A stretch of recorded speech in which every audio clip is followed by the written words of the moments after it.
What's the dumbest thing you've ever been accused of? For me, it was the night my girlfriend sat me down at the kitchen table with a laptop, clicked open a file called The Case, and presented 11 slides of evidence that I was having an affair. 11 slides.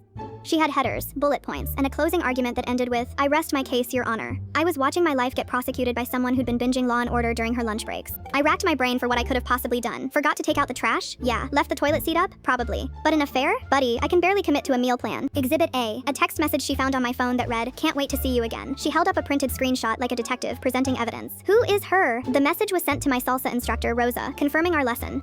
Try saying it's my salsa instructor when someone is holding a highlighter. Exhibit B. I'd purchased a gift card to a boutique she doesn't shop at. She held it between two fingers like biological waste. Who's it for? Our anniversary was in 3 weeks. She'd mentioned 6 months ago that her coworker Sarah always gets compliments on her blazer from that store. I remembered. She didn't. Exhibit C. I'd been coming home late every Tuesday and Thursday for 2 months. Where are you going? Option 1. Tell the truth. Option 2. Let her think I was cheating. Option 1 meant admitting I'd been learning salsa so I wouldn't embarrass myself at her family's quinceañera reunion. Option 2 meant I could keep my dignity.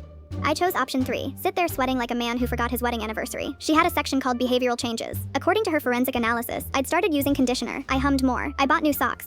She was building a criminal profile based on my foot hygiene. Then she pulled out the big gun. I found a photo of her on your phone. My stomach dropped because I did have a photo of a woman I hadn't told her about. She turned the laptop around. On screen was Rosa.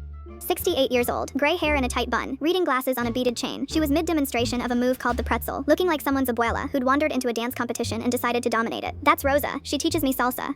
She's 68. She has a grandson named Miguel who sells insurance, and she brings me empanadas before every lesson. My girlfriend stared at the photo, then at me, then back at the photo. She has good hips.